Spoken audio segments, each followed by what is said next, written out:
দিশে আজি অনাচাৰ বেভিচাৰ দুৰাচাৰ নাই কোনো কৃষ্টি আৰু সংস্কৃতি সংস্কাৰ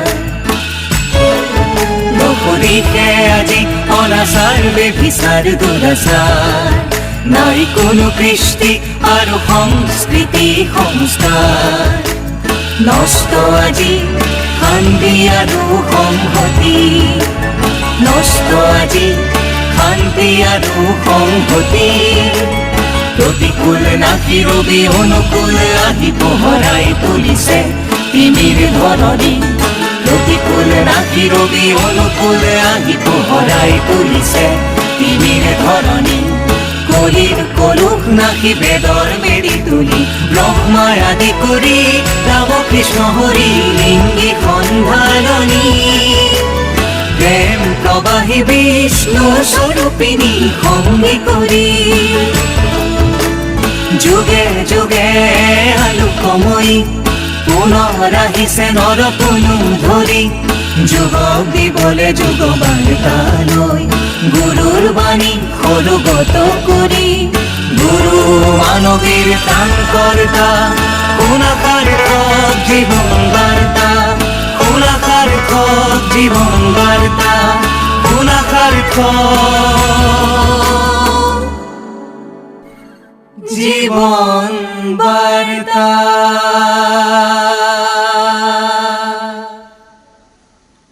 নমস্কাৰ শ্ৰদ্ধাৰ দাদা আৰু মাসকল, মই শ্ৰী গৌৰাংগ দাস। সাৰ্থক জীৱন বাৰ্তাৰ আজি সূচনা পৰ্ব। এই সূচনা পৰ্বত মই আপোনালোকক স্বাগতম জনাইছোঁ, জয়গুৰু জনাইছোঁ, আন্তৰিক শ্ৰদ্ধা নিবেদন কৰিছোঁ।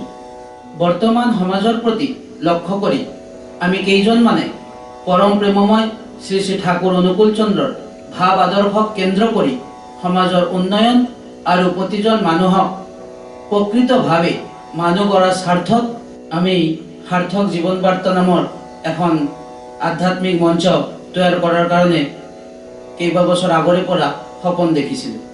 আজি আপোনালোকৰ আশীৰ্বাদ আৰু পৰম পিতাৰ দয়াত সেই সপোন বাস্তৱত পৰিণত হোৱা যেন লাগিছে।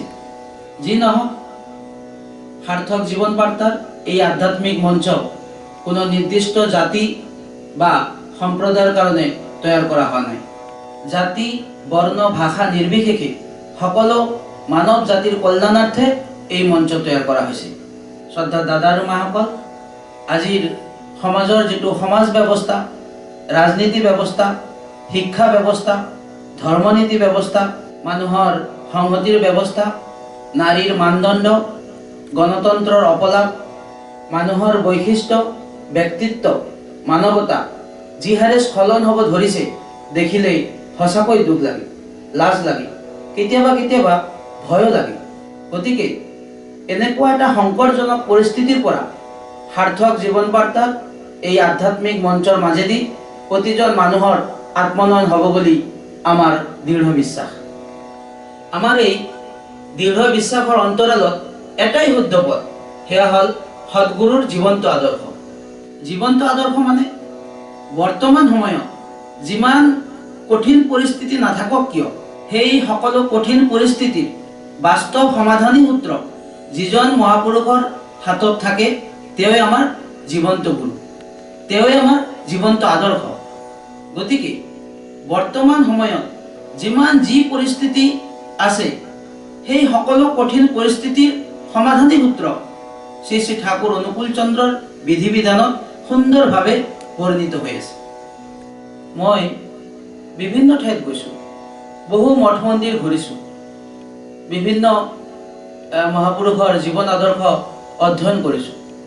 সমাধানী সূত্ৰ সকলো মহাপুৰুষৰ হাততে আছে, কিন্তু যুগোপযোগী হিচাপে বৰ্তমান সমাজৰ যি সমস্যা সেই সমস্যা সমাধানৰ কাৰণে শ্ৰী শ্ৰী ঠাকুৰ অনুকূল চন্দ্ৰৰ জীৱন্ত আদৰ্শ অৱলম্বনৰ বাহিৰে আৰু কোনো পদ আছে বুলি মোৰ দৃষ্টিগোচৰ হোৱা নাই। আজিৰ সমাজত প্ৰধান সমস্যাই হ'ল ভাল মানুহৰ অভাৱ, যাৰ বাবে গাঁৱে ভূঞে চহৰে নগৰে ৰাষ্ট্ৰত সকলোতে ইমান বিশৃংখল। আজিৰ সমাজত লক্ষ্য কৰিলে আমি দেখা পাওঁ, সমাজ যিমান দ্ৰুতগতিত প্ৰযুক্তিবিদ্যাত আগবাঢ়ি গৈ আছে, সেই হাৰত মানুহৰ মানৱীয় প্ৰমূল্যবোধ ক্ৰমাৎ হ্ৰাস পাব ধৰিছে। দিনক দিনে এটাৰ পিছত এটা কলংকিত ঘটনাই আজি সমাজখনক কুলসিত কৰি পেলাইছে। ইয়াৰ কাৰণ কি? ইয়াৰ কাৰণ সম্পৰ্কে শ্ৰী শ্ৰী ঠাকুৰে স্পষ্টভাৱে কৈছে, মানৱ খেতি নষ্ট হৈছে। যিকোনো খেতি কৰাৰ কাৰণে যেনেকৈ নিৰ্দিষ্ট পদ্ধতি থাকে, তদ্ৰূপ মানুহ খেতিৰো এক নিৰ্দিষ্ট পদ্ধতি বা বিধি আছে। মানুহ খেতিৰ মূল বিধি হ'ল বিবাহ বিধি। আজিৰ সমাজত যদি লক্ষ্য কৰি চোৱা যায়, তেনেহ'লে দেখা পোৱা যায় যে ঋষি পুৰুষসকলে সুবিবাহৰ বাবে যি বিধি প্ৰদান কৰিছিল, বেছিভাগ বিবাহতেই তাৰ উল্টাটোহে পৰিলক্ষিত হয়, যাৰ বাবে মানুহৰ মানসিকতা, মানসিক ভাৰসাম্যতা, মানৱীয় গুণবোৰ নষ্ট হৈছে। গতিকে সমাজত ভাল মানুহ তৈয়াৰ হোৱাৰ এটাই উপায়, সেয়া হ'ল সুবিবাহ। আৰু এই বিবাহ বিধিক সমাজত পুনঃস্থাপন কৰাৰ কাৰণে শ্ৰী শ্ৰী ঠাকুৰ অনুকূল চন্দ্ৰৰ জীৱন্ত আদৰ্শ অৱলম্বনৰ বাহিৰে আন কোনো পথ আছে বুলি মই নাভাবোঁ। ৰাজনীতিয়ে চাওক, অৰ্থবল বাহুবলেই হৈছে যেন ৰাজনীতিৰ মুখ্য বিষয়বস্তু, যাৰ বাবে মানুহে আজি গণতন্ত্ৰৰ নামত গণতন্ত্ৰক হেৰুৱাইছে। ৰাজনীতিৰ উল্টা চলনত সমাজৰ প্ৰতি থকা মানুহৰ যি বোধ, সেয়া যেন নোহোৱা হৈছে। আজি ধৰ্মনীতিৰ ক্ষেত্ৰতো সেই একেই অৱস্থা। আমি সকলোৱে কওঁ ঈশ্বৰ এক, আল্লাহ এক, জহি আল্লাহ ওহি ৰাম, কিন্তু তাৰ পিছতো আমাৰ মাজত ইমান বিভেদ। আমি হিন্দু, আমি মুছলমান, আমি খ্ৰীষ্টান, আমি জৈন ইত্যাদি। তাৰমানে সঁচা অৰ্থত আমি কোন আমি নিজেই নাজানো আৰু জানিবৰো ইচ্ছা কৰা নাই। আজিৰ সমাজত সাম্প্ৰদায়িকতা এক ডাঙৰ সমস্যা। আমি যি প্ৰত্যেকে একোজন মানুহ, সেয়া যেন আমি সকলোৱে পাহৰিছোঁ। আজিৰ সমাজত বেছিভাগ মানুহকে দেখা পোৱা যায়, তেওঁলোকৰ ভিতৰত যেন সাম্প্ৰদায়িক গোড়ামীৰ এটা জেদ ভাৱ। এই ভাৱৰ কাৰণে মানুহে আচল সত্যক দৰ্শন কৰিব পৰা নাই। তাৰ বাবে মানুহে আজিও আচল সত্যৰ পৰা বঞ্চিত হৈ আছে। গতিকে এই আচল সত্যক জনোৱাৰ বাবে আমি শ্ৰী শ্ৰী ঠাকুৰ অনুকূল চন্দ্ৰৰ বিধি বিধান ধাৰাবাহিকভাৱে বিস্তাৰিতভাৱে আপোনালোকৰ আগত ব্যক্ত কৰি যাম। তেতিয়া আপোনালোকে নিশ্চয় বুজি পাব জীৱন্ত আদৰ্শৰ প্ৰয়োজন কিমান। শ্ৰদ্ধাৰ দাদা আৰু মাসকল, আমি সকলোৱে জানো জগতৰ সৰ্বশ্ৰেষ্ঠ জীৱে হ'ল মানুহ। এই জগতৰ সমস্ত কিছুৰ ওপৰত আধিপত্য একমাত্ৰ মানুহৰে।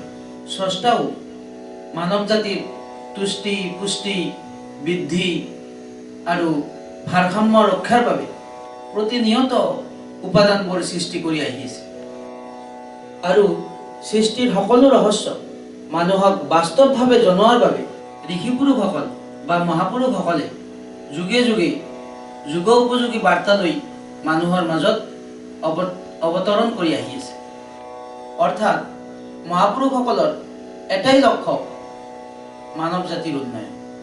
সত্য যুগত তেওঁলোকক কেন্দ্ৰ কৰি বা তেওঁলোকৰ আদৰ্শ গ্ৰহণ কৰি ৩৩ কোটি মানুহে চৰিত্ৰৰ উত্তৰণ ঘটাই নিজকে একোজন দেৱ দেৱী তুল্য কৰি তুলিছিল, যাৰ বাবে এই ভাৰতবৰ্ষক ৩৩ কোটি দেৱ দেৱীৰ দেশ বুলি কোৱা হয়। ভাৰতবৰ্ষত ইমান ঋষি পুৰুষৰ আৱিৰ্ভাৱ হৈছিল, যাৰ কাৰণে ভাৰতবৰ্ষক আৰ্য পিতৃৰ দেশ বুলিও কোৱা হয়, ভাৰতবৰ্ষক দেৱভূমি বুলিও কোৱা হয়। অকল সত্য যুগতেই নহয়, যেতিয়া যেতিয়া জীৱন্ত গুৰুৰ আৱিৰ্ভাৱ হৈছিল, তেওঁলোকৰ ওচৰত যিসকলে গৈছিল তেওঁলোকৰতো জীৱন সাৰ্থক হৈছিল।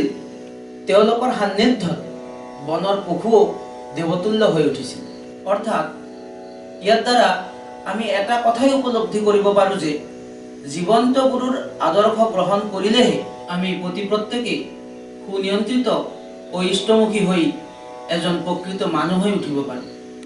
কিন্তু পৰিতাপৰ বিষয়, ভাৰতবৰ্ষত ইমান দেৱ দেৱী, ইমান জ্ঞান গৰিমা, আমাৰ হাতত প্ৰকৃত মানুহ হৈ উঠাৰ ইমান শুদ্ধ পথ থকাৰ পিছতো আমি কিন্তু নিজকে উন্নীত কৰিব পৰা নাই।